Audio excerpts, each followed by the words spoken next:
najbolj koruptivni, so praktično tudi najbolj nedotakljivi. Zdaj pa mislim, da so ugotovili, da je res vrag odnesel šalo. Sem pripravljen resno premisliti o tem, da bi se morda angažiral kot minister za pravosodje. Spoštovani gledalci in gledalke, poslušalci in poslušalke, dobrodošli v podcastu Info 360.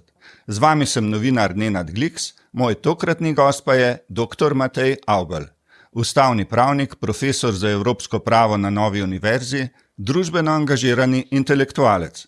Pozdravljeni, dr. Avbelj. Lepo pozdravljeni, hvala za povabilo. Bi začel kar na vašem področju, torej ustavno sodišče, ustavno pravo. V zadnjega pol leta je vladna koalicija izvolila 5 novih ustavnih sodnikov.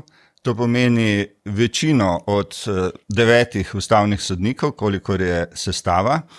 In do tedaj je veljalo nekako, da je razmerje na ustavnem sodišču, prejšnja sestava nekako 6:3 v prid levo, bolj svetovno-nazorsko levo usmerjenim ustavnim sodnikom. Pa me zanima, ali se je po vaše s to izvolitvijo 5 novih to razmerje kaj spremenilo, ali se je bolj uravnotežilo, ali mogoče še bolj v levo? V bistvu ta odhajajoča koalicija je imela pravzaprav zgodovinsko priložnost, ker je imenovala v celotnem mandatu pravzaprav 6 ustavnih sodnikov od 9, torej gre za 2/3 ustavnih sodnikov. Tukaj je šlo za zgodovinsko priložnost, kot tudi za zgodovinsko odgovornost za to, da se zagotovi ustrezno delujoče, robustno delujoče ustavno sodišče. Zdaj, mene kot takega sama ta razprava o levih in desnih ustavnih sodnikih tako zelo ne zanima. Jaz mislim, da ta fokus ni povsem pravilen.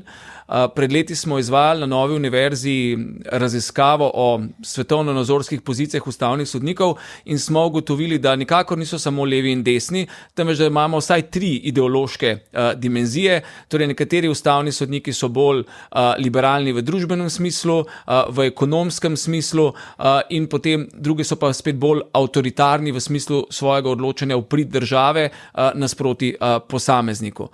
Seveda, svetovni nazor ustavnega sodnika je pomemben, ampak tisto, kar najbolj šteje, je to, da je ustavni sodnik vrhunski pravni strokovnjak in še posebej, ker gre za ustavno sodišče, vrhunski ustavno-pravni strokovnjak. In če se zdaj pogledamo, kaj je aktualna koalicija naredila iz tega ustavnega sodišča, lahko ugotovimo, da tokrat po vseh teh menjavah na tem ustavnem sodišču ne sedi niti en sam ustavno-pravni strokovnjak, nihče, ki bi se kadarkoli v življenju resno ukvarjal z ustavnim pravom.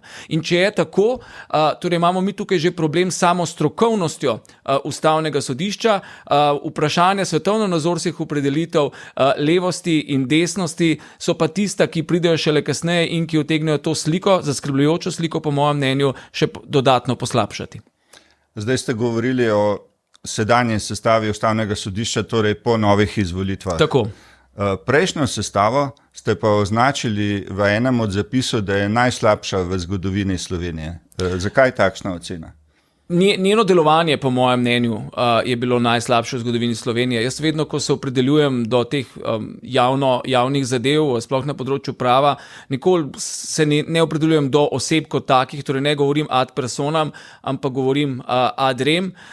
In v obdobju torej zadnje sestave ustavnega sodišča so se res dogajale velike nenavadnosti, stvari, ki jih v svoji profesionalni praksi še nisem videl.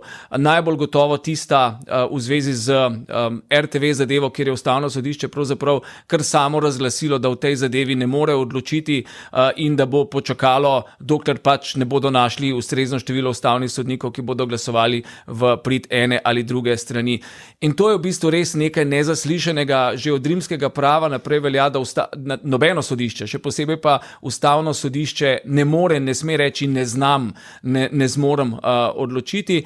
Da ne govorim o tem, da v bistvu iz dobro preverjenih verov vemo, da so ustavni sodniki komunicirali s svojimi strankami in da je v bistvu so z ustavnega sodišča odtekale informacije direktno v loge političnih strank, tako levih kot desnih, da se razume. In to je nekaj, kar je nesprejemljivo z vidika delovanja ustavnega sodišča kot institucije.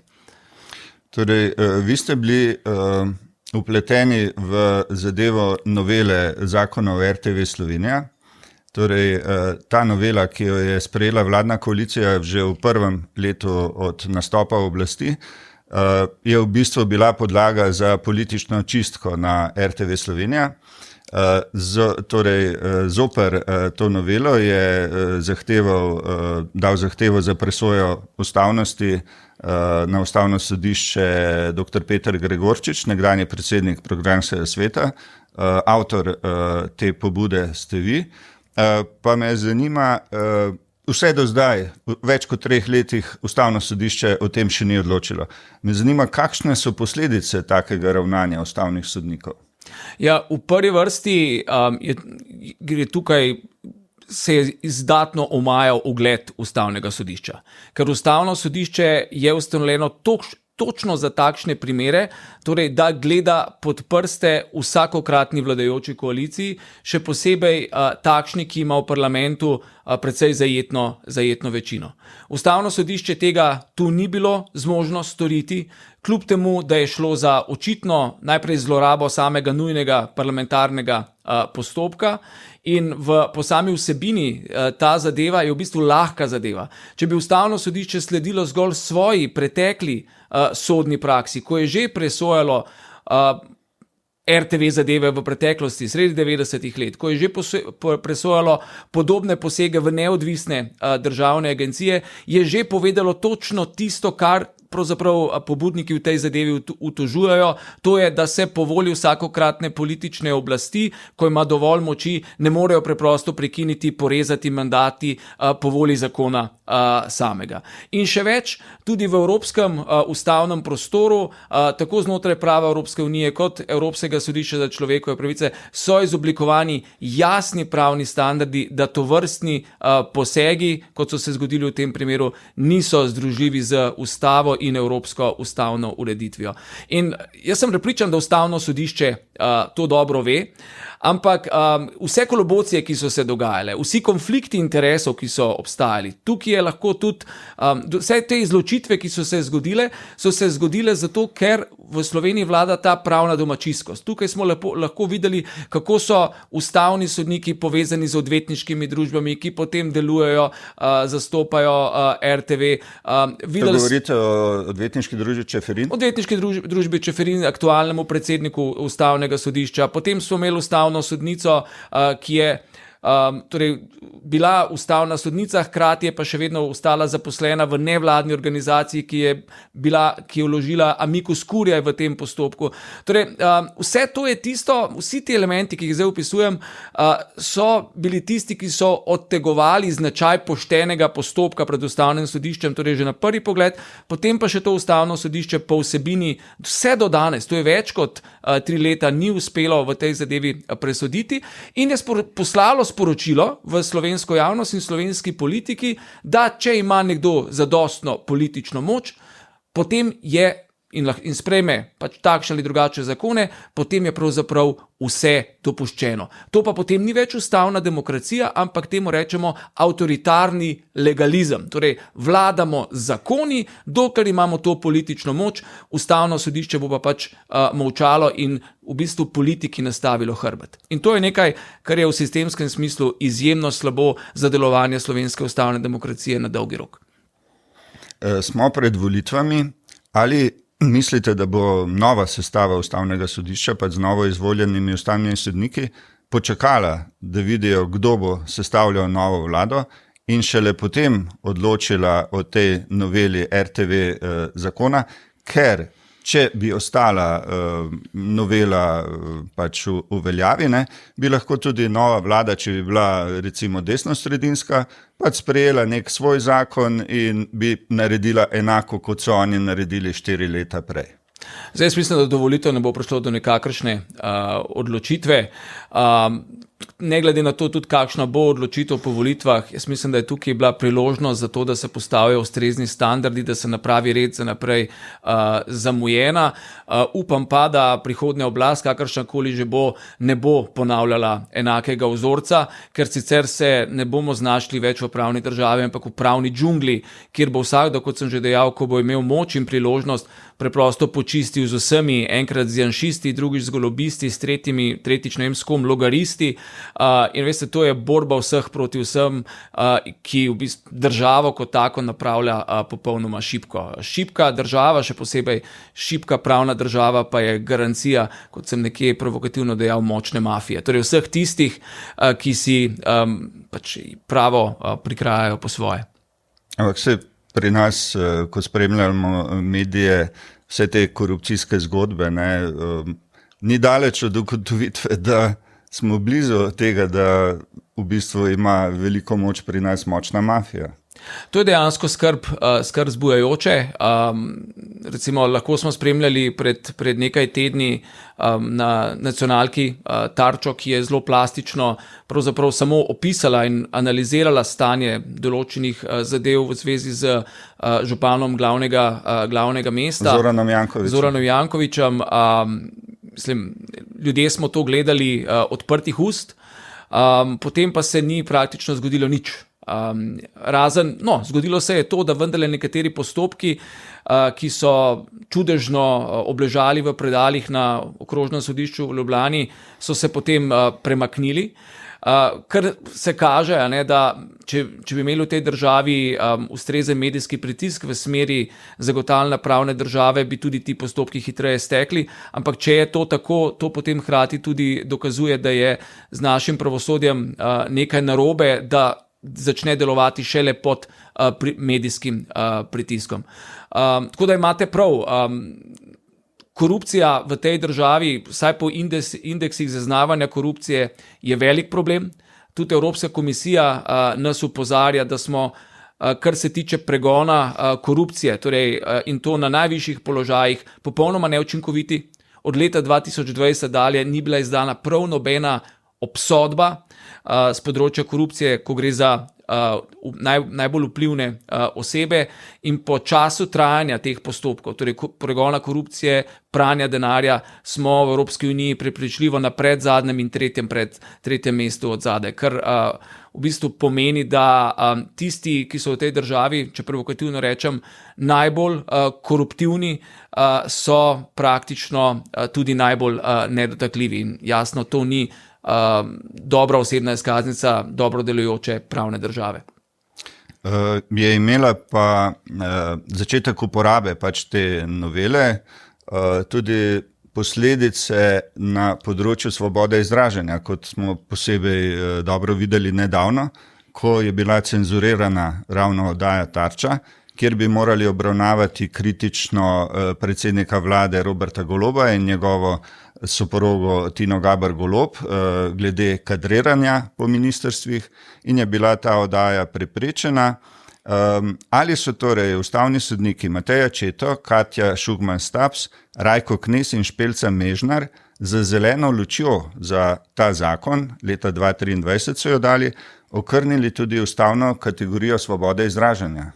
Ja, takšen je zdaj ta objektivni učinek. Lahko spremljamo pač dogodke, kot ste jih opisali, in ta pobuda je bila vložena zlasti zato, da se svoboda izražanja zavaruje na sistemski način, kajti v evropskem ustavnem prostoru imajo javni RTV servisi poseben položaj. Oni so tisti, ki bi morali biti v bistvu izolirani od vplivov takšnega drugačnega kapitala in bi res morali zagotavljati v bistvu dobro delujoč javni prostor na temelječ na najbolj zanesljivih informacijah, torej zaupanja vrednih informacijah, in vsi ti dogodki v zvezi z javno RTV pričajo, da to ni tako. Mene tudi žalosti, da sami tisti, ki sedijo danes na nacionalni, torej na javni televiziji in radiju.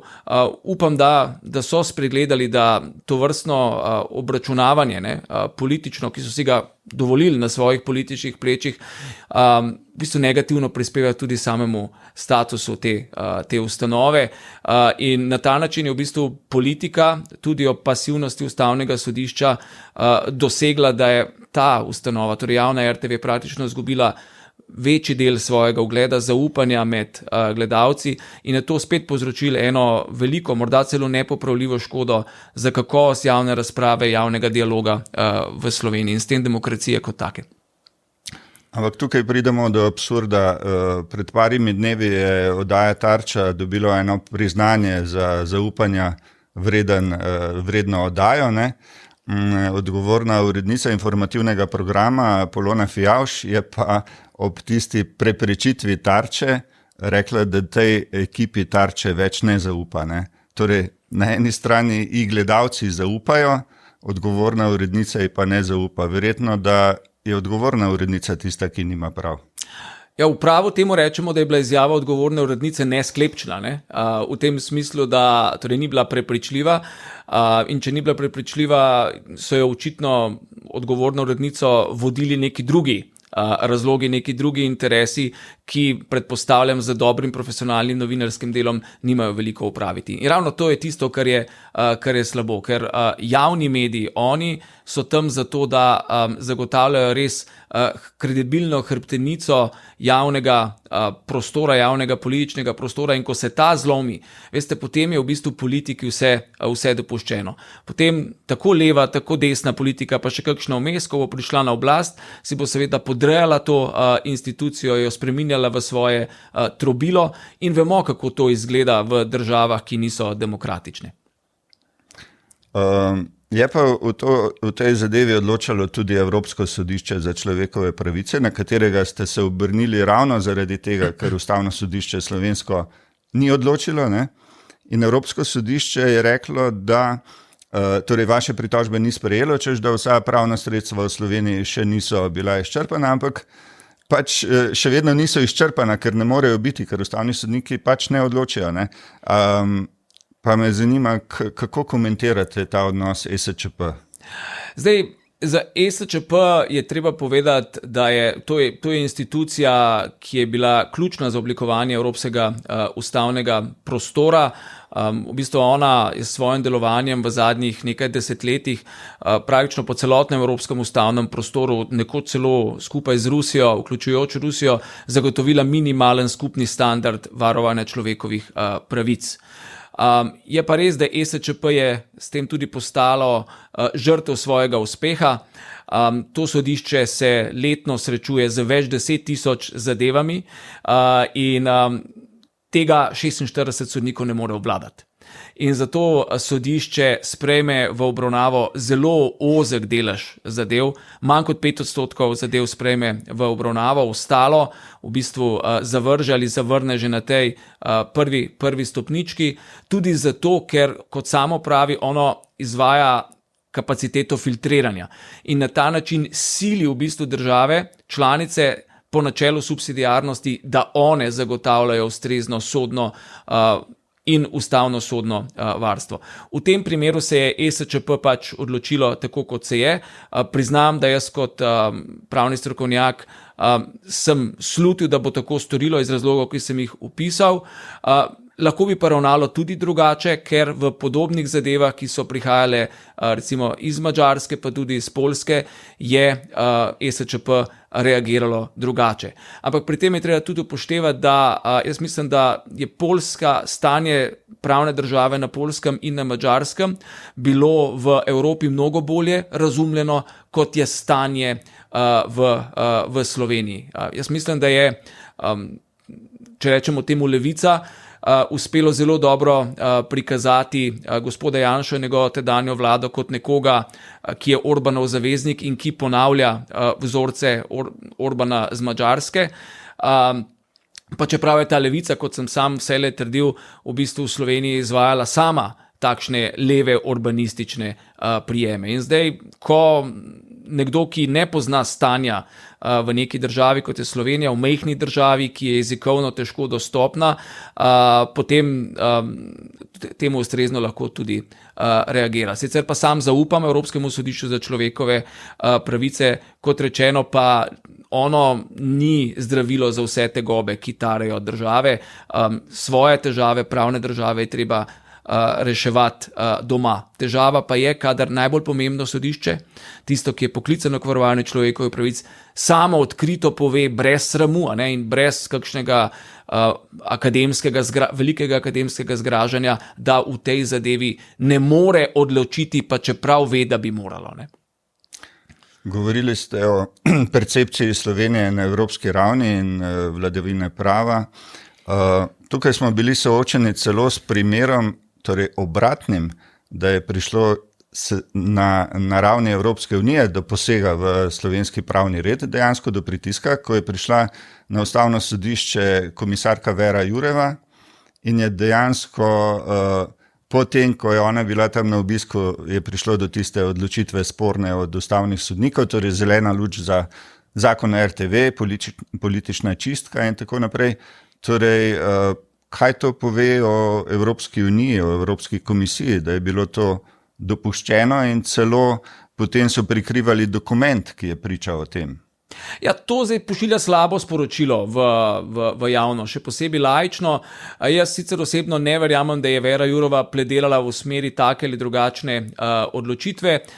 Treba je pač vedeti, da komisija je varuh ustanovnih pogodb, da se aktivno angažira v smislu zagotavljanja varovanja vladavine prava, preprečevanja ustavnega nazadovanja.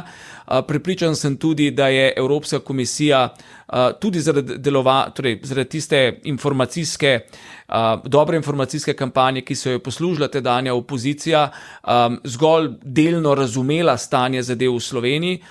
Po drugi strani je pa tudi res, da je tedanji premier Janša naredil veliko, jaz mislim, da strateško napako, ko se je takrat dejansko navezal in ponujal aktivno podporo ljudem, kot so bili Viktor Orban, pa tudi tedajni poljski vladajoči stranki, ki pa so v svojih državah dejansko demontirali vladavino prava. In vse to je bilo potem tisto, ki je vzpostavilo ta okvir, da je Evropska komisarka prišla v Slovenijo, morda upam, da v dobri veri pomagati pri vzpostavljanju vladavine prava, vendar pa se je tu vzpostavila ta koluzija vsaj videza interesa, da je v bistvu predsednik ustavnega sodišča, ki se je z njo sestal, v očeh torej povprečnega opazovalca tudi izgubil to svojo auro nepristranosti, ki je potrebna za torej pošteno sojenje. Epilog te zgodbe v tem smislu, da je pa komisija potem prikrivala, kaj se je dejansko dogajalo na tem sestanku, jaz mislim, da je pa to strel komisije v koleno in je to slaba praksa, ki jo je pa sodišče Evropske unije potem odpravilo in upam, da Evropska komisija tega ne bo več počela, ker s tem je to v bistvu voda na mlin tistih, ki pravijo, da ima Evropska komisija dvojne standarde, da enim gleda čez prste, drugim pa pomaga. In ta strateški pristop je potem tisti, ki dejansko prispeva k zniževanju vladavine prava, stopnje varovanja vladavine prava v Evropski uniji in njenih državah članicah.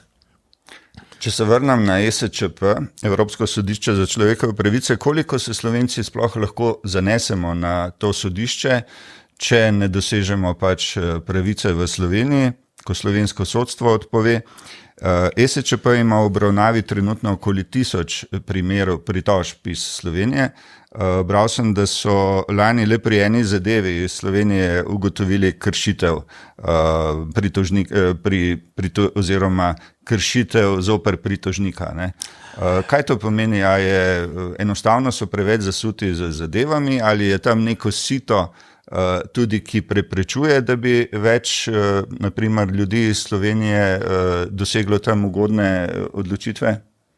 Zdaj, ESČP je v zvezi s Slovenijo izdalo cel niz izjemno pomembnih odločb. Spomnili se boste zadeve Lukenda, ki je v bistvu takrat prisilila tedanjo slovensko oblast, da se je lotila sistemske problematike odpravljanja sodnih zaostankov in v bistvu nezmožnosti državljank in državljanov, da bi prisilili takrat sodišča, da jim to pravico do sojenja brez nepotrebnega odlašanja v bistvu zagotovi. Torej, celoten sistem je narejen tako, da se predpostavlja, da bodo pravice varovane doma. In na ESČP se gre zgolj v zvezi z najhujšimi kršitvami, tako da ta percepcija, ki jo jaz večkrat slišim, in to je res naivna percepcija, jo pa razumem po človeški plati, ko ljudje rečejo, če ne bom uspel doma, bom pa zadevo pripeljal vse do ESČP, ta percepcija je zmotna. Torej, ESČP, kot sem že dejal, vzame obravnavo manj kot 5%. Ker ne zmore več. Ker ne zmore več. Zdaj, ta vprašanje filtriranja zadev, mora biti recimo temu samovoljnega filtriranja zadev, ko pridejo gor na slovenski oddelek, ker treba vedeti, ESČP še vedno malce deluje kot mednarodno sodišče, kar pomeni, da ko so zadeve iz Slovenije, gredo v slovenski oddelek in na panelih od sodišča, torej na senatih, vedno sodi tudi slovenski sodnik. Tu je seveda in v določeni vrsti literature so tudi kritike, da lahko nacionalni, torej uradniki, ki delajo za določeno državo, iz tiste države članice, da bi lahko samovoljno vplivali na odločitev o tem, ali bo zadeva sprejeta v roke ali ne. Zdaj, jaz dokazal za to, da se to dogaja, nimam. Upam, da se ne dogaja in da bo pri tem ostalo. Če pa se dogaja, je pa treba seveda poskrbeti, in to je tudi naloga aktualne sodnice slovenske na ESČP, kolegice Vasilke Sancin, da se upozori na to vrstne morebitne slabe negativne prakse in da se jih odpravi. Če bi res prihajalo do tega, bi bila to huda zloraba, mar ne? Absolutno, in to je bilo potem, še ena dodatna voda na mlin tistim, ki želijo razgraditi neodvisne institucije.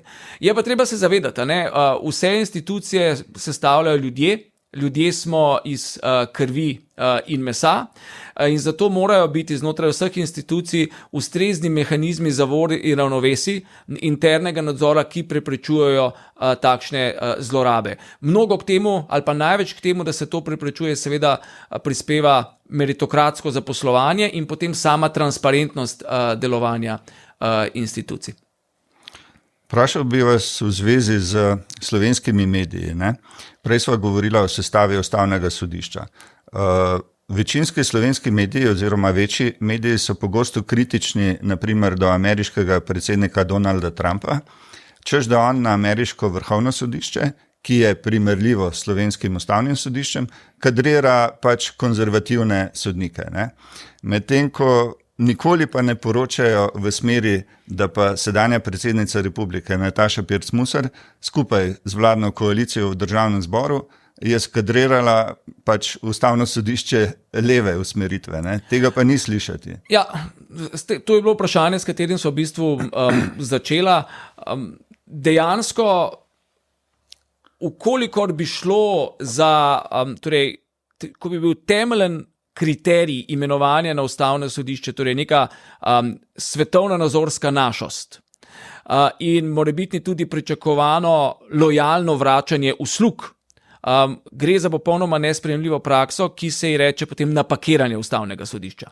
Torej, da neka koalicija, ki ima to moč in ta je to moč imela, v bistvu na ustavno sodišče nabaše svoje ljudi. Ali se je to zgodilo? Torej, smo imeli opravka z napakiranim ustavnim sodiščem in ali ga imamo tudi sedaj, ker je tudi sedaj vladna koalicija pač to sprejela? Kot rečeno, prvič v zgodovini smo imeli možnost, da je ena koalicija napolnila ustavno sodišče za 6 novimi ustavnimi sodniki. Kot sem že uvodoma povedal, jaz mislim, da temeljen kriterij imenovanja tokrat nažalost ni bila strokovnost, še zlasti ustavno-pravna strokovnost ne. Sledeno je bilo nekim drugim kriterijem in to vzbuja utemeljen sum, da je šlo za napakiranje ustavnega sodišča. Zdaj, ali bo res to tako ali ne, bomo videli, ko bo ustavno sodišče odločalo. Bi pa želel izpostaviti, da je bilo tu problematično še nekaj drugega. Tukaj je šlo tudi za popolnoma nedostojanstveno obravnavanje kandidatov. Mi ne smemo pozabiti, da je predsednica republike že predlagala nekega okrožnega sodnika, potegnila ga iz nekje iz rokava. Gospoda Kršmanca je potegnila iz nekega rokava ali pa iz nekega klobuka kot zajca, kot smo včasih gledali kakšne čarovnije. Gospod je že bil potrjen na mandatno-imunitetni komisiji, potem pa se je v nekih krogih, deloma v nevladnih organizacijah in političnih strankah skonstruirala zgodba, da je pa zdaj preveč konzervativen, nesprejemljiv, tudi zaradi tega, ker se je med drugim hvalevredno zavzemal za pomen svobode izražanja, in potem je predsednica tega kandidata preprosto umaknila in ponovno predlagala kandidatko, ki je pa čudežno izginila iz tega postopka imenovanja, pa čeprav je bilo z njenim imenom že v bistvu operirano. In veste, to je tako se z ljudmi ne dela. Tako se z ljudmi ne dela in sprašujem se, kako se ti ljudje, tako tisti, ki so bili imenovani v takšnih postopkih in ki niso bili imenovani, pravzaprav počutijo kot strokovnjaki, ker če se daš politiki tako na pranger, ne, da s tabo ravna, kot je rekla Verica Trstenjak, kot skegli, da te mal postavi pa potem podre, veste, s tem je izgubljena vsaka profesionalna integriteta, dostojanstvena drža in s tem v bistvu politika pokaže, da si da na Ustavno sodišče ljudi, od katerih pričakuje lojalno držo in da bodo odločali tako, kot bo tista večina, ki je te imenovala, takrat želela. In to je v bistvu potop Ustavnega sodišča. Ampak saj tudi ta sestava Državnega zbora je ves čas na ta način funkcionirala. Torej, nikoli ni bilo v ospredju, ni bila strokovnost, ne, kot so zatrjevali pred volitvami, ampak izključna našost. Nažalost, to je zdaj res in to ni zdaj samo najino osebno mnenje, da ne bomo rekli, da gre tukaj za občutke. Jaz bi tukaj res povabil, kogar to zanima, da si pogleda delovanje zakonodajno-pravne službe Državnega zbora v tem mandatu, ki je strokovna služba, ki je bila v preteklosti zelo zadržana. Zdaj pa mislim, da so ugotovili, da je res vrag odnesel šalo in so v zadnjih nekaj letih utemeljeno, prepričljivo secirali vse mogoče zakonodajne predloge in pokazali, kako se Državni zbor ni držal niti lastne prakse iz preteklosti, kako je v bistvu Državni zbor ni ravnal, kot je Ustavno sodišče usmerjalo dober zakonodajni postopek. Skratka, kako je šlo tukaj za eno veliko nazadovanje v smislu kakovosti in pravnosti delovanja Državnega zbora. In veste, kaj se je zgodilo? Popolnoma nič. Popolnoma nič, te predlogi so bili popolnoma spregledani in tudi Ustavno sodišče, naj pač izpostavim, ono je tudi v teh primerih je v bistvu zakonodajalcu tukaj puščalo popolnoma proste roke. In če so prej govorila o negativnih sistemskih posledicah za RTV pa za svobodo izražanja, so to vrstne negativne sistemske posledice se vzpostavile tudi za parlament, kajti ko bo neka druga večina, neke druge barve mora biti naslednjič v parlamentu, bo seveda ravnala enako in takšen parlament potem ni več parlament, kjer se govori, razpravlja, deliberira z strokovnimi argumenti, ampak je nek preprost glasovalni stroj, kot nek poštar, ki štempla tisto, kar se nekdo na vladi ali pa celo kje izven nje izmisli. In to je daleč od nekih uveljavljenih standardov dobro delujoče demokracije. Glede na situacijo je mogoče še dobro, da se ni zgodilo nič niti tem ljudem iz zakonodajno-pravne službe, ne? Ker bi se jim mogoče lahko tudi kaj zgodilo. Posledično, ker so šli v nasprotju z voljo koalicijskih poslancev. Jaz mislim, da tako daleč v Sloveniji še nismo. Že zgodilo se je že dovolj slabo to, najslabše, kar se lahko zgodi v bistvu v demokraciji, ki temelji torej na izmenjavi argumentov, je bilo to, da je bila ta služba popolnoma in v celoti ignorirana. Ko politika v celoti ignorira stroko na nekem strokovnem področju, kar je nomotehnika, seveda nas mora vse tiste, ki še nekaj stavimo na to državo, zelo skrbeti. Vas je presenetilo takšno delovanje Državnega zbora, glede na to, da je bila oziroma je predsednica Državnega zbora Urška Klakočar Zupančič izhaja iz sodniških vrst? Torej, ona izhaja iz sodniških vrst, pa se je požvižgala na pravo ves čas mandata. Ja, gotovo to ni bilo v skladu z utemeljenimi pričakovanji. Nekdo, ki je pravnik, ki pozna torej tisto, kar bi moralo biti prav, bi se moral tega v čim večji meri držati. Kot sem že rekel, nihče od nas ni popoln, vsi smo iz krvi in mesa, smo zmotljivi, ampak tukaj je šlo res daleč od tega. Da ne omenjam, da se je izdatno znižal, bom rekel temu, standard dostojnosti delovanja državnega zbora. V ospredje se postavljal izgled, načini govorjenja, medsebojno gostilniško obračunavanje, in to je nekaj, kar je ponovno daleč od neke dobre parlamentarne prakse. In parlament je tu zato na eni strani, da je ogledalo družbe, na drugi strani pa tudi zato, da postavlja nek standard vedenja in ravnanja. In če je zdaj to standard vedenja in ravnanja, če si to smejo privoščiti oni, ki so zgoraj, potem si lahko predstavljate, kaj vse sme početi plebs, tisti, ki smo spodaj. Ja, doživeli smo celo to, da je predsednica državnega zbora v pričo drugega oziroma pred drugim poslancem dvigovala krilo. No, sej pravim, zdaj to je lahko zelo, zelo zabavno, je pa daleč od tega, kar smo si, ali pa kar sem si recimo jaz, ko sem rasel gor v tistih časih, ko je nastajal slovenski parlamentarizem, pa veste, da je bil na začetku, ko nekaj nastaja, je zadeva primitivna v smislu ranosti, zgodnosti svojega razvoja, ampak na začetku 90-ih let, torej na začetku razvoja naše lastne parlamentarne demokracije, si česa takšnega ne bi mogli predstavljati. In namesto, da bi se institucije konsolidirale, smo dosegli neko tako razgradnjo, kot ste jo opisali, in to strani ljudi, kot ste rekli, ki so celo prišli strani iz torej pravniškega poklica. Prej ste govorili o načinu izbire ustavnih sodnikov, ne? Ali vas osebno zanima funkcija ustavnega sodnika? Zdaj, mene funkcije kot take me same po sebi posebej ne privlačijo. Jaz sem zadovoljen s tistim, kar počnem, torej sem profesor za evropsko pravo. Me pa od nekdaj zanimalo ustavno pravo, sem tudi glavni in odgovorni urednik komentarja Ustave Republike Slovenije. Torej, to področje me izjemno zanima, sama funkcija sama na sebi ne, tudi mislim, da za nekoga, to je funkcija za nekoga, ki pride v neka svoja zrela leta. Moj profesor na newyorški univerzi je rekel, dokler imaš ideje, se ukvarjaj s svojimi idejami, potem, ko pa ti idej zmanjka, je pa čas, da greš v institucije in začenjaš te ideje prelivati iz teorije v prakso. Ne izključujem mojega lastnega konkretnega zanimanja za to funkcijo kdaj v prihodnosti, če pa ne bom tudi čisto nič užaloščen.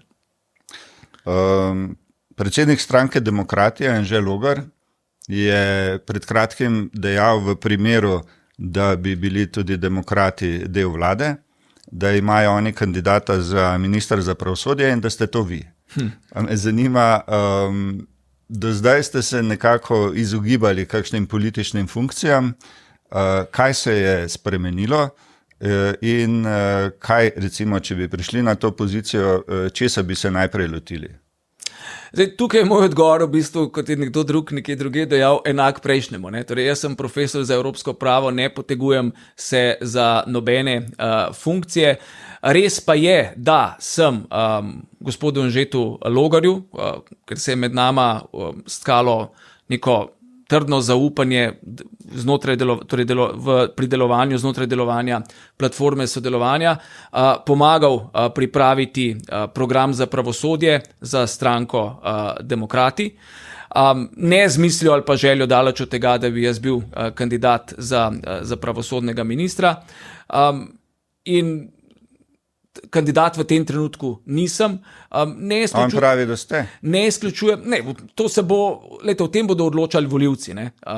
Zgodilo se mi je že, da nekdo, ki je slišal to izjavo gospoda Logarja, da sem kandidat za ministra za pravosodje, se je izognil nekega sestanka oziroma javnega dogodka z mano, rekoč sicer, da je dobro, da gredo strokovni ljudje v politiko, ampak da bi to morda že omajalo videz nepolitičnosti tiste osebe, ki bi bila z menoj na nekem sestanku. Vse to je preuranjeno. Do tja je neka dolga pot, o tem bodo odločali volivci. Volivci bodo najprej odločali, kateri stranki bodo dali največjo podporo. Potem se bo morala oblikovati koalicija. Zdaj, če bi v to koalicijo, če bi bil predsednik te vlade prihodne, ki se bo oblikovala, dr. Anže Logar, potem sem pripravljen resno premisliti o tem, da bi se morda angažiral kot minister za pravosodje.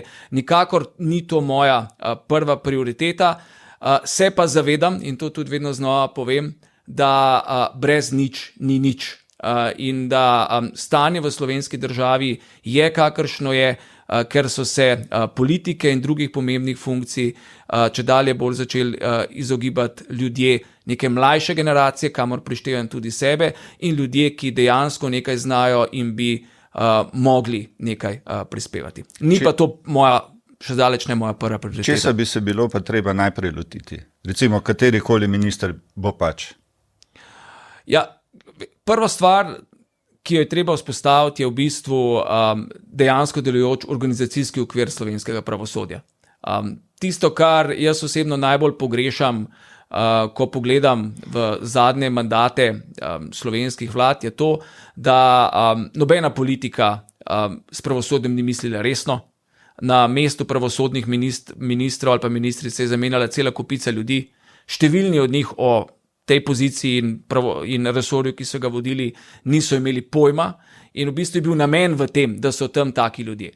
Tako da treba je postaviti tukaj nek organizacijski okvir, sistem, in potem z dobrim zgledom navzdol zagotoviti, da bodo vsi tisti, ki so prvi poklicani k zagotavljanju pravne države, torej recimo generalna državna tožilka, predsednik vrhovnega sodišča, predsedniki okrožnih sodišč, vodja specializiranega državnega tožilstva, da bodo dejansko dobili impuls za to, da se začne resno delati.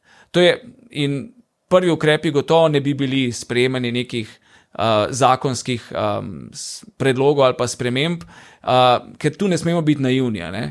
Samo spremembo zakonodaje se še nič ne zgodi. Treba je zakonodajo implementirati v praksi, in to je stvar tistih, ki delajo v praksi. Ali treba spremeniti ljudi, preden spremeniti zakonodajo? Ljudi ne moramo spremeniti. Mislim, zamenjati. Ljudi ne moramo spremeniti, pač pravosodje kot vsak drug sistem je kompleksen sistem, v katerem imate zelo dobre ljudi, povprečne ljudi in slabe ljudi. Tisto, kar je treba znati početi s pravosodjem, tako kot z drugimi sistemi, treba je s temi ljudmi znati upravljati.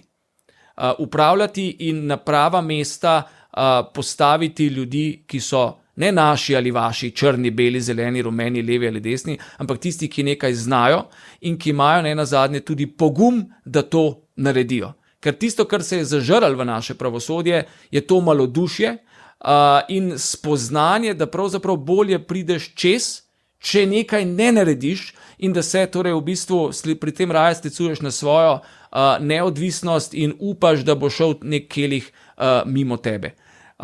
In to je potem tisto, kar razgrajuje, pa napravlja slovensko pravosodje neučinkovito, ljudje to vidijo, pravosodju ne zaupajo, in ker mu ne zaupajo, v bistvu to pravosodje potem še bolj tone. In to se nam dogaja zadnjih 15 let ali pa more biti še dlje. Ali se nam morda zdaj dogaja tudi prečiščanje sodstva? Nekateri menijo, da morda je tako. Kljub upiranju se je moral upokojiti predsednik Vrhovnega sodišča Miodrag Đorđević, predsednik Okrožnega sodišča v Ljubljani kot daleč najbolj pomembnega po obravnavi zadev sodišča v Sloveniji, torej Marjan Pogačnik, je bil razrešen zaradi hudih kršitev pri dodeljevanju zadev sodnikom. Izteka se mandat predsedniku Višjega sodišča v Ljubljani, Antonu Panjanu. Torej, ali je to priložnost za začetek prenove sodstva? Tukaj govorijo o podobni zadevi, kot sem jo prej omenjal in ki lahko na kratko rečemo, ne toliko prečiščevanje, ampak nek naraven proces, ki se mu reče generacijski prelom. In jaz upam, da se bo ta generacijski prelom najprej zgodil v politiki, Tudi zato sem sodeloval in sodelujem s kolego Anžetom Logarjem, ker je to nek nova generacija, nov pristop, nove, sveže ideje v tem zelo zatohlem statusu quo Slovenske republike. Neobremenjeni ljudje in podobno lahko vidimo, da se dogaja zdaj tudi na področju sodstva. Iz sodstva so odšli nekateri sodniki, ki so bili sami po sebi izjemno kontaminirani, ki so sodelovali v procesih, ki so imeli vsaj močan videz političnih procesov. Res, da na drugi strani so iz sodstva zaradi upokojitve odšli tudi nekateri odlični sodniki, ampak jaz mislim, da v sodstvu kot takem prihaja čas novih generacij, ki bodo lahko tistim, za katere delajo, torej državljanke in državljane, vlili novo zaupanje. Izjemno pomembno se mi zdi tu delovanje sodnega sveta. Jaz mislim, da je aktualna sestava sodnega sveta, še zlasti pod vodstvom predsednice sodnega sveta, pokazala, kako bi moral sodni svet delovati že od samega začetka. Ko bi bil pa ta sodni svet še nekoliko bolj robusten, torej neka profesionalna institucija, kjer bi nekdo stalno v bistvu tam sedel od vodstvenih kadrov, bil v bistvu v službi za to, da zagotavlja aktivno upravljanje sodstvom, potem bi pa slovensko sodstvo že prej mnogo bolje delovalo. Tako da jaz sem po naravi optimističen, ampak mislim, da določeni in zlasti ta generacijski prelom znotraj sodstva nas lahko navdaja z optimizmom, da za slovensko sodstvo prihajajo boljši časi, tudi uporabljajoč nove tehnologije, umetno inteligenco, in tu je zdaj ta izbira za predsednika vrhovnega sodnika, dr. Damjana Oroža, na nek način še posebej posrečena, ker je to gospod, ki se ukvarja tudi z digitalizacijo in ki ima tudi ta epistemološki kapital, če tako rečem. Sedanja vladna koalicija je prišla na oblast tudi z deklariranim zavzemanjem za vladavino prava. Pa bi zaključil z vprašanjem, koliko jim je to zavezo volivcem uspelo uresničiti, če bi ocenili od 1 do 5? Ja, rekel sem, da sem optimist, bom rekel 2, ampak če ti nekaj obljubiš, pa tega ne storiš, pa delaš diametralno nasprotno, torej imaš nezakonito imenovanje generalnega direktorja policije, kot se je zgodil v tej koaliciji. Čistiš javno RTV na način, ki je po moji trdnem prepričanju torej protiustaven.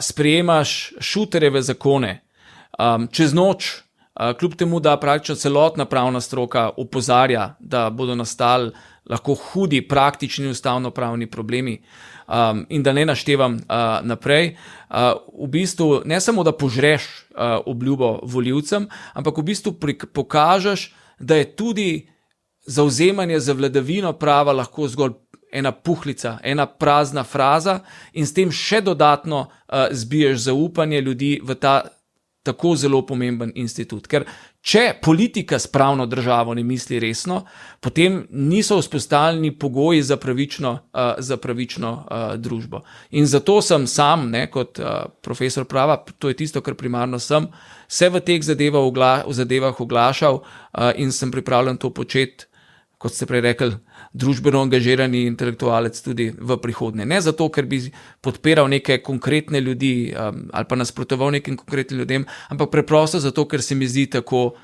prav in da je to odgovornost univerzitetnega profesorja. Dr. Matej Avbelj, hvala za gostovanje v podcastu Info 360. Vam pa, spoštovani, hvala za pozornost in lepo zdrav do prihodnjič.